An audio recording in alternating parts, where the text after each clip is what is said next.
everyone. It's Ian Nicholas, joined by my co-host Dylan Pescatore for episode 22 of the Beyond the Whistle podcast, where we have another big guest for today. It's Wayne Randazzo, known for his work as a radio announcer for the New York Mets, but also works for a lot of different places, covering a lot of different games, with baseball being his number one since day one. Mr. Randazzo, how are you doing during this crazy time with no sports? How are you holding up at home? I'm good, just hoping that we get some resolution here soon between the Players Association and baseball owners.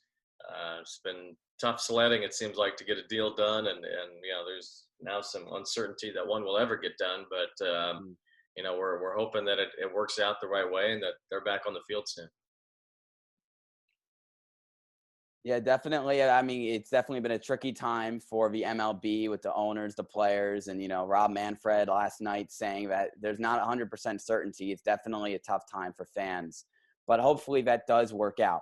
So you really, from a young age, wanted to go into sports broadcasting. You're lucky enough to know what you've wanted to do really your entire life growing up in the Chicago area. And I saw in your STAA Live a few days ago that you got your start in high school as a PA announcer in your senior year for the baseball team. You actually didn't play, and you decided to start your career then. How difficult was that choice to not play baseball your senior year and start going into the line of work that you really wanted to embrace for the rest of your life? Yeah, well, I got hurt. I actually I was a pitcher and played in the infield, and I hurt my rotator cuff, and I could have rehabbed it and all that. It just didn't seem worth it to go through the trouble of doing all that when I wasn't going to play in college anyway. I was going to start getting into the broadcast side of it and really focus on that in college. So I wasn't planning to play beyond senior year of high school. So it really wasn't a huge deal to not play because I knew what I wanted to do, and I wanted the opportunity to go ahead and start any kind of broadcasting I could do. So working with the high school baseball team was really fun, and doing the PA was just good to get behind a microphone and get those reps for the first time. Kind of build that comfort as a broadcaster. So it was really good, and I think that it was a nice catapult for me to get going and to feel more confident broadcasting. Yeah. You head over to North Central College in Illinois. You stayed in state, and you get an internship at WGN Radio in 2005, your first year in college. And that's the year that the Chicago White Sox went off to the World Series. How was that, being in the middle of Chicago sports baseball at its peak? Yeah, it was an interesting year. I actually went to Arizona State to start college. I went there for a couple of years, then I transferred to North Central. In Arizona, I interned with the Diamondbacks in 2003.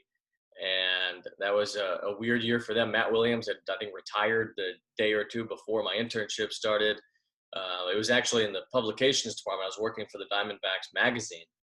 And, my goal, of course, was to get into broadcasting. So instead, I did what I had to do on my intern side in the magazine department. And then I would go and, stalk Tom Brenneman all day. Tom was, he was the TV voice for the D-backs at the time. And, he used to do Cubs games. I certainly knew who he was and was familiar with his work. And he was a young guy even then, he was still pretty young for his role, even though he had been around a while. And, Brenneman was great to me. Let me hang around as much as I wanted. I remember when the White Sox came to town, it was great to meet Ken Harrelson and John Rooney, who was doing the radio for the White Sox at the time. When the Cubs would come to town, Chip Carey and Steve Stone let me sit in the booth with them for a game. It was actually a game where Carlos Zambrano almost threw a no-hitter in Arizona. So it was that was a really fun year and a first time being in a major league clubhouse. I was 19 years old. Wow. Not everybody was super nice. It was kind of a trial by fire. Some guys were great. Mark Grace was great to be around. Some of those other guys on the D-backs that I really liked. And then, some other guys were a little tougher. Randy Johnson was tough on everybody.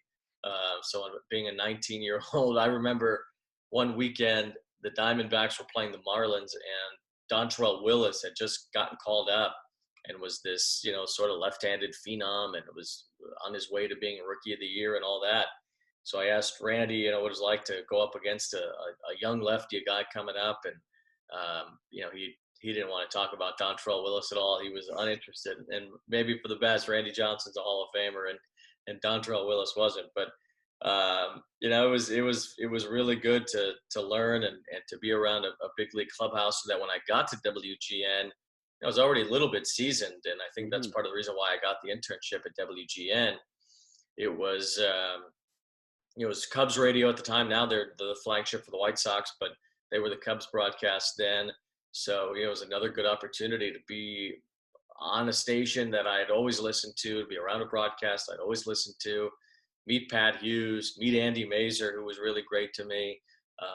Mike Farron, who does MLB Network radio now and who does Diamondbacks pregame and postgame. He was a producer for WGN, and he is the one who hired me.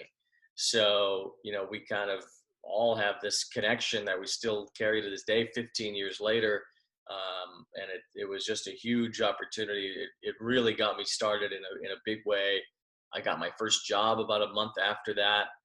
Internship ended, and then that's when I started covering White Sox games for the second half of that season. I don't think I covered any playoff games, but I was there for a lot of the second half and to see them win the division.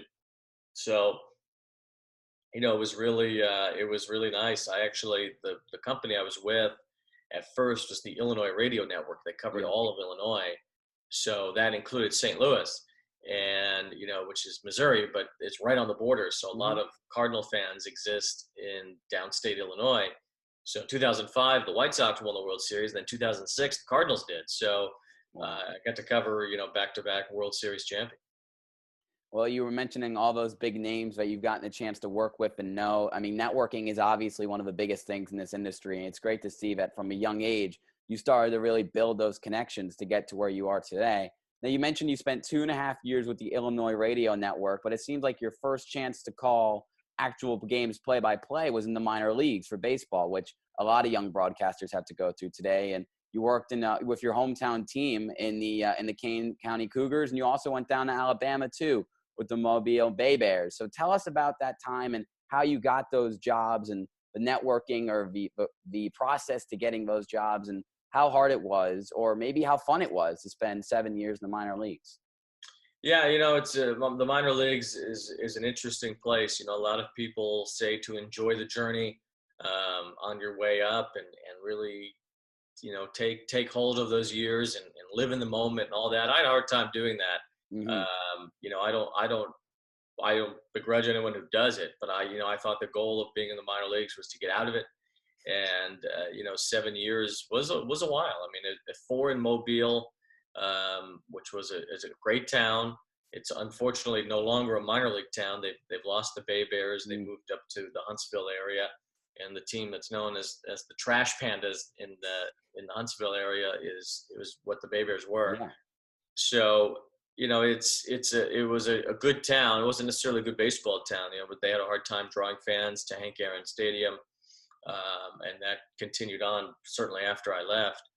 But, the minor leagues at the beginning was a great platform. And, it was a huge opportunity to get innings and to get reps and to learn how to broadcast and do this. If anybody can fall out of bed and sound like a major league announcer, I think that's more power to them. But I think that the large majority of people really have to work to get good at it. And I was fortunate to spend some time in a medium-sized market where, I was able to learn how to do it and make mistakes and kind of have low stakes for those mistakes. It didn't really affect a fan base at the end of the day if I messed something up, because a lot of people listening were just listening to hear if their friend or family member was doing well in the game. My first year in Mobile was tough. The team was not very good. There wasn't a lot of great attitudes around, but then things started to steadily improve there. And then my last year with the team, was just kind of an all-star team. They had Paul Goldschmidt, they had Patrick Corbin, they had Wade Miley, they had Adam Eaton, they had Trevor Bauer, they had Jared Parker, who was still a huge prospect at the time. I'm sure I'm leaving a few guys out. Jake Elmore was in the major leagues for a while. They had a bunch of big league guys come through that year. So it was, they were great. They won 98 games. They won the championship. Even after Goldschmidt got called up, they still won the championship. That's how good they were. Yeah. So, it was a really fun year in Mobile. And then, I just kind of moved back to Chicago just to be done with Mobile and minor league baseball. I really wasn't planning to go back into minor league baseball. I felt like my tape was good enough to get to the big leagues, and I was planning to just ride that out. But when I got hired by 670 The Score in Chicago, Kane County just happened to have an opening that same winter that I moved back home. So I applied for it and I got it. And, I'm sure being on The Score helped get me that job. So then I was able to do both. I was on The Score. I was with Kane County. I started doing TV. I started doing the Big Ten Network. Started doing some ESPNU games. So I ended up being kind of all over the place. I think that first year with The Score and Kane County, I think when I did my taxes for the year, I had 10 different envelopes. I was just all over the place. Yeah. So it was good, but it was good to be able to work as hard as I did. Kane County, I would drive my car and go on the road and just meet the team wherever they were. If they were in Burlington, Iowa, I would just go, and then I would drive back. I would do updates on The Score in the morning, and then I would drive back to Iowa to do the game that night, and back to Chicago for the updates. So I was moving around pretty good in those days, and it was all worth it. Yeah. So let's say in the minor leagues, and something that Ian and I always talk about is listening back to ourselves and learning new things that we could do, or improving on some stuff that we don't really like to hear from our own voices. Let's go to the Alabama stint in Mobile, or you go to Kane County. What was one thing in the minor leagues that you knew you had to patch up, and you did throughout those 7 years? Yeah, there was a lot. Mobile, my first year, I felt like I couldn't even speak a full sentence without flubbing something up. It just seemed to never be smooth. And, part of that was just inexperience of having to do that. So, I was able to figure that out. Just little things that come over time. You get some advice. Pat Hughes gave me great advice about how to call a highlight, using short phrases, kind of using bullet points, as he described it, on plays that are happening quickly, instead of describing and speaking in full sentences, describing every single thing that's happening. You can go back and do that after the play is over. While the play's happening, there's a lot going on. You need to be on top of it. So that was good advice. Pausing, I would just kind of talk straight through. I wouldn't pause. I wouldn't let the broadcast breathe. And that was good advice that I got, just to, give the broadcast some time. Even in a minor league stadium that's mostly empty, it might sound awkward to have that silence. Yeah. You don't have that. You don't have the normal ballpark sounds that you do in a big league game, where you can not talk and you'll still hear the cracks of the bat. You'll still hear the fans worrying. You'll still hear the vendors and all that. In a minor league game, you just may not hear anything. But implementing those silences so that when I got moved up and was calling games in front of bigger crowds, that I was already able to do that. So, there were little things like that. And then when I got to New York, I actually hired a voice coach. I was recommended to me that I should. And then I hired a voice coach my first year with the Mets. And that, I think, was the last piece of the puzzle for me to get good at calling highlights. I never felt like my highlights were that great. And I think, and it was largely because I wasn't breathing properly. And then I was taught by a voice coach to breathe kind of how singers breathe. They breathe on leathers. They breathe on their P's and their T's, and it just allows them to keep going while breathing, which is something that I wasn't doing right. And, ever since I did that, my highlights sounded a lot better, and I was able to last longer. My voice lasted longer. I used to strain my voice a lot, and now I don't. And it was really huge to get that advice. So, you just kind of piece things together as you go along. So as you mentioned, you've worked with the Mets in some capacity since 2015, pregame, postgame host, fill-in play-by-play, and then over the last year and a half, you've had a radio job there. But before you got with the Mets, you've also, outside of baseball, called college basketball, softball for ESPN and Big Ten Network, as you mentioned. How important is it for a broadcaster, even though they know they want to get into one specific sport, to have that versatility and to be able to really be called upon to do any sport they can?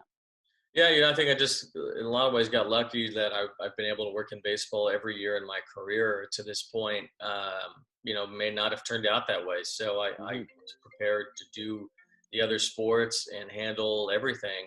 And now it's still, I work all year round.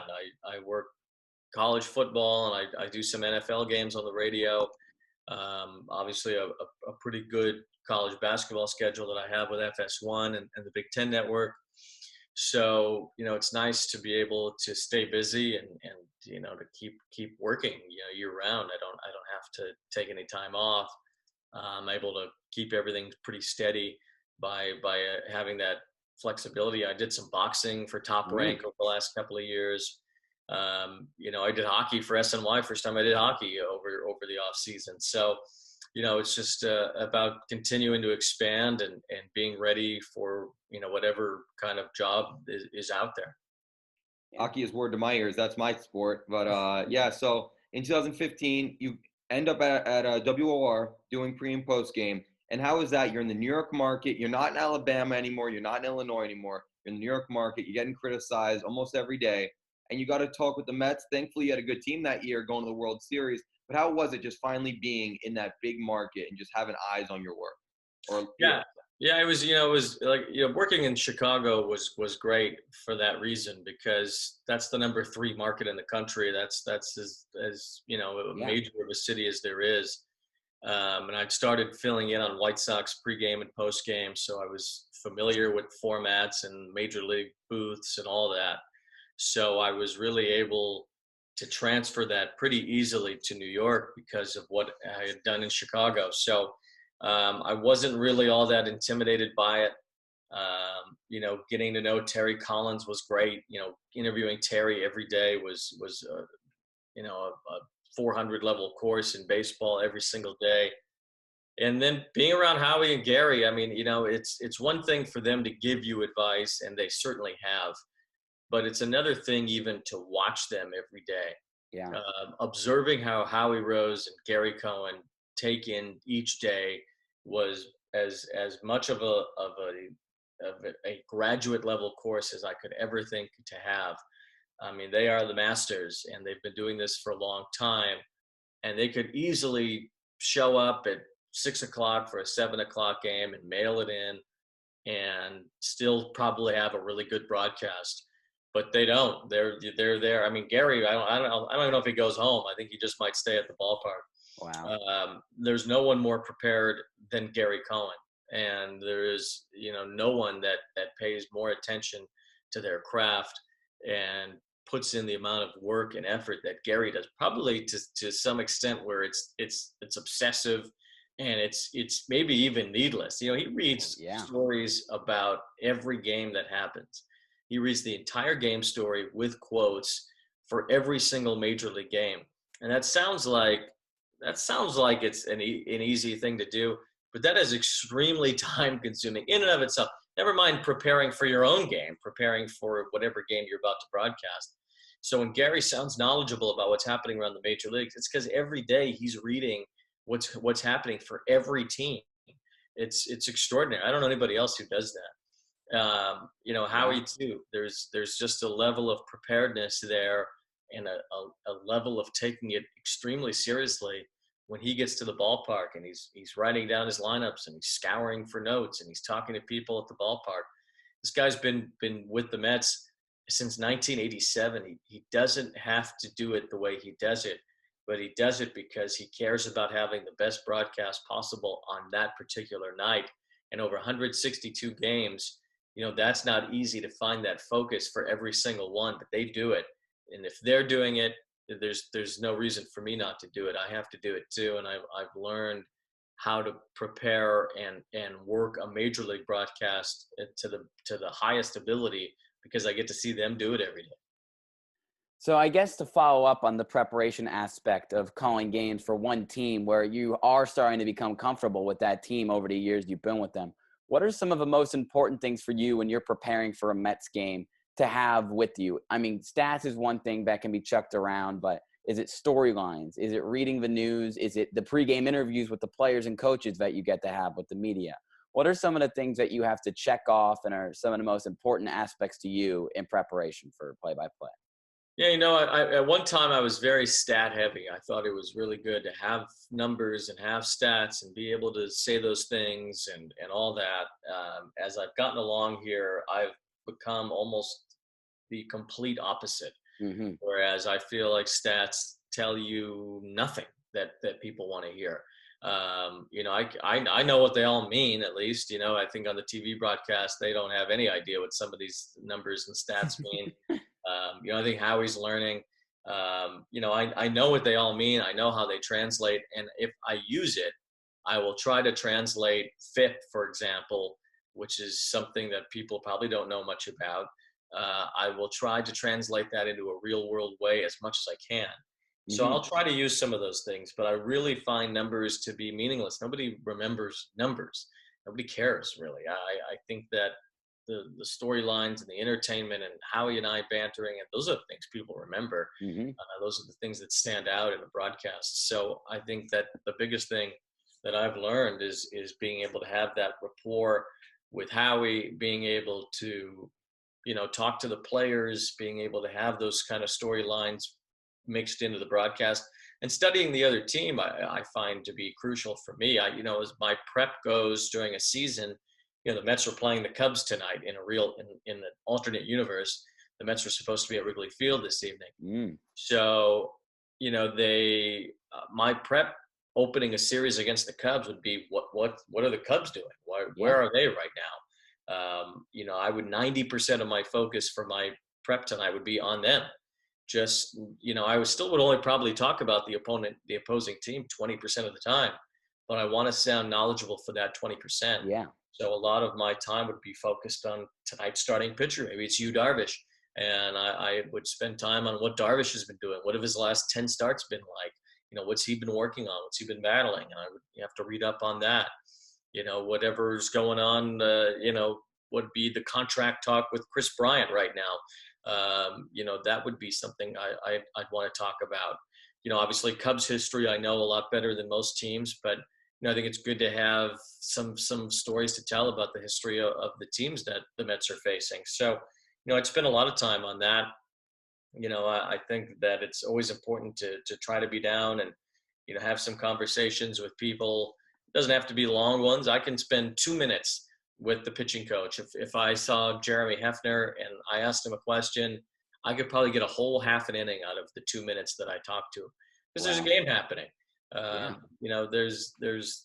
It's about mixing in that conversation as I call the game, totally, especially on the radio. So there's a lot of the work that goes into it, but I think if you kind of prioritize it the way that you want it, you can become routine and you know what to do on a daily basis.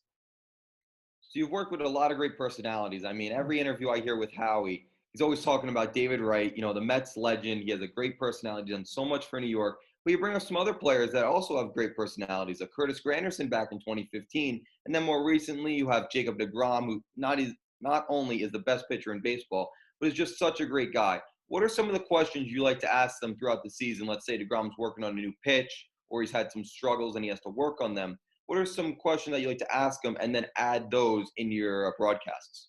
Yeah, Jacob is an interesting guy because he is so focused on his work and what he has to do. There's not a lot of time spent bantering with Jacob deGrom in a clubhouse. He's not, Scherzer's a lot like that too. You really got to catch guys like that at the perfect time, because they're out there working. I think that's the important thing to think about with any of these guys. Even someone like Granderson, who is more than gracious with his time. David Wright, more than gracious with their time. These guys are there to work, and they are working most of the time. I mean, they are working out. They are in the back rooms getting treatment. They're watching video. I mean, they are there and taking their jobs very seriously. So, I'm always careful to pick them off and try to find the right spots. I don't like going up to guys in the clubhouse necessarily. I'd rather talk to them on the field when they're going out to stretch or when they're coming back in from batting practice. Those tend to be the better times to talk to players.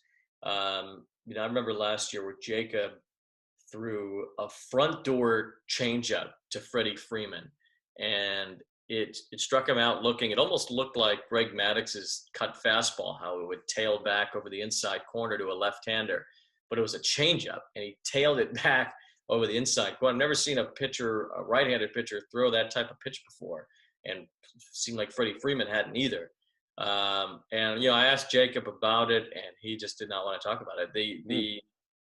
That's to them, that could be a state secret as much as something like that works. So, but yeah, there are also times where you get Jacob at the right time, and he's great, and then he's extremely insightful, and he's very thoughtful. And then you hear him talk about pitching, and you're like, well, this is why this guy sees it at an extremely different level than most people, and he knows what he needs to do, and he's able to do it. And I think that that kind of separates him from everybody else, because he's extremely insightful when it comes to how to pitch. So not only have you been with the Mets since 2015 and learning about their players and how they run and how the organization works, but you also have filmed 21 episodes of the Rain Delay Theater podcast with SNY's Mets field reporter, Steve Gelbs. And you've done some really great interviews over the years. You mentioned Pete Alonso, J.D. Davis, and then your episode with Howie Rose was really well received. What are some of why was starting a podcast so important to you to get some of these big names on and go even deeper into their stories and their careers in baseball and in the sports world? Yeah, Rain Delay Theater, that kind of happened very organically. Steve and I, just being friends and hanging out as much as we did together, whenever rain delays would happen, we would just get really bored. I mean, there's not much to do during a rain delay. You've already prepped for the game. You've already started the game in a lot of cases. And now you're just in Atlanta, usually, where the rain delays happen. And you're just kind of there wasting time until the game could start again. So, we would go on Steve's Instagram and just kind of mess around in the press box and get people to be all ticked off at us for, being unprofessional and all that. But it was, we were just having fun, and people seemed to like it. So we kept doing it. And then, when it came to doing a podcast, I think we just decided that because Rain Delay Theater on Instagram had done so well, that we should try to keep, kind of brand it a little bit. Yeah. So we did it. The idea was to do the long form interviews, basically because we admired Barstool's long form interviews. That's kind of where the idea came from, was listening to, Dan Katz and PFT commenter, get these guys to really expand on their thoughts. I remember there was one interview they did with this tight end for the Seattle Seahawks about the Super Bowl loss to the Patriots. And what was his name? Luke Wilson, I think. And and he's sitting there just going into extreme detail about certain plays, and specifically the goal line play where they tried to pass and they didn't hand it off to Marshawn Lynch, and he fumbled, they threw the interception and lost the Super Bowl. And he goes into this extraordinary detail about it. And we were fascinated by it, and not only his answer, but how the atmosphere and the setup of what they were doing allowed him to feel comfortable enough to give that answer. And that's a credit to Dan and to those guys at Barstool that are able to put these players in that environment to get them to open up. Howard Stern was always really good at that. Putting celebrities in the environment to feel like they can chat and say things they ordinarily would not in an interview. So I mean, basically, when it came to thinking about how to get people to open up, that was what we wanted to do for Rain Delay Theater.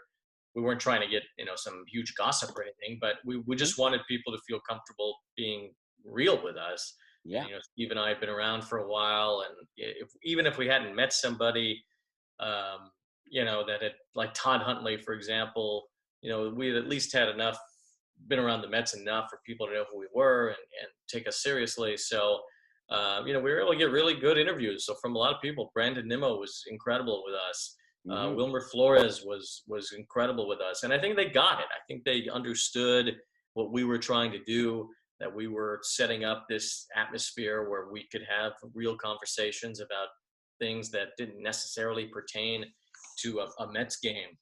Pete Alonso giving us the answer about his teacher at the University of Florida, telling him that his goal of being a Major League Baseball player for his term paper was unrealistic. He got a bad grade because it was an unrealistic goal. That kind of went viral. Howie telling us a story about how he almost stopped working Mets games. That kind of went viral and became a story. So, it was great. We loved doing it. We loved getting the people to open up the way they did. Ron Darling told us a story about before he pitched in the World Series at Fenway Park. He saw his dad on the field. His dad was one of the people carrying the flags at Fenway, and how that really calmed him down before getting to pitch for the Mets in the World Series against the Red Sox team he grew up rooting for. So we got some really great stories over the episodes that we did, and we loved doing it. And I feel like we accomplished what we wanted to get out of it, which was having these stories told by these people in Mets history. I mean, that's something that everyone really wants as fans. We love to see the players' personalities. We love to hear about their lives. And I think that the podcast did a great job of doing that. I remember the Pete Alonso story going viral. It was on the MLB account, I'm pretty sure. And think about that. I mean, so many people are seeing that. So bringing up Pete Alonso and all the young stars coming up with the Mets, they made so many headlines last year, either good or bad. They had a few bad ones with their bullpen, and then they had a good one at the end of the season. They went hot, and, you never know if they would have made playoffs if they had a few more games in the season. But 162 was it. Let's go with your best Pete Alonso story from last year, since he turned into such a star. Yeah, I mean, it's hard to top, Rain Delay Theater and what he told us. But, just as far as being around Pete, I remember really the first time I spoke to him was right before the first spring training game. And, you could tell he was a little bit nervous, but he really wanted to get out there and show what he could do. And then I think he kind of showed who he was immediately, because in the top of the first, there was a ground ball to Ahmed Rosario, throws it over it. Pete pretty much just clanks it, just hits off his mitt, and he drops the ball and the runner's safe. And it's a spring training game, but still kind of embarrassing. It was the first inning of his first one, and he commits an error on an easy play. It was just a throw to first. So, I think a lot of young guys would have just been mortified by that, an embarrassment on the field. And the embarrassment lasted about 7 minutes, because in the bottom of the first, he comes up and he blasts a 2-run homer to right center field, showing you his power to the opposite field, and showing that, he was already just kind of a different kind of guy as a major league rookie. So I think we saw that from day one with Pete, and it never stopped, and a credit too to the Mets players in the clubhouse, guys like Robbie Cano and Todd Frazier, guys who'd been around, who certainly could have commandeered that clubhouse, who had all the accomplishments to do that, who let Pete be Pete. They didn't try to stifle him. They didn't try to say, hey, you're a rookie, shut up. They let him be who he was and let him kind of grow into being a leader almost immediately. And, a lot of veteran players wouldn't do that. So they allowed Pete to be himself, and I think that helped him have the year that he did. Well, we were really excited as MLB fans to see where his career goes from there, and hopefully you'll have a lot of great stories to tell about him in the future as you continue your great career with the New York Mets. And the last question that I want to ask, that we ask to all the guests we come on, a young broadcaster would look at you and see a story of success, a guy who's working with the Mets on the radio, doing a fantastic job with play-by-play. But you did have a long road to get there with your 7 years in the minor leagues, a lot of trial and error, and a lot of growth. What would your one piece of advice be, or maybe a few pieces of advice to young broadcasters like us who want to make it in this industry, and some of the things that they need to have mindset-wise before they head into it? I think the most important thing for someone who's from a big city, like I am and like you guys are, and like a lot of people who might see this are, It's to be okay with getting out. It's okay to leave New York and find success somewhere else. If you're working in Phoenix, that's a huge market. That's a great city. That's a good place to be.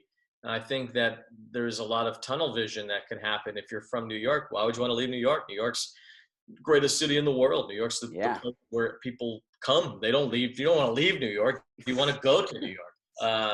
But it's the number one market in the country. It is the most competitive market. It's the toughest one to break into. So you have to be okay with working somewhere else. And there are plenty of New Yorkers. Robert Ford is a New Yorker who is the voice of the Houston Astros, who went to do minor league games in Binghamton and then did pregame and postgame in Kansas City, and now has a great job, and he's a successful guy. And, I'm sure he, envisioned being a New York voice, and maybe he still will be. But if he remains the voice of the Houston Astros for the rest of his career, that's pretty good. That's making it. And I think that you have to be early on, especially, willing to go somewhere else. Very few people only work in New York and never leave and never have to go anywhere else. You can probably count those guys on one hand.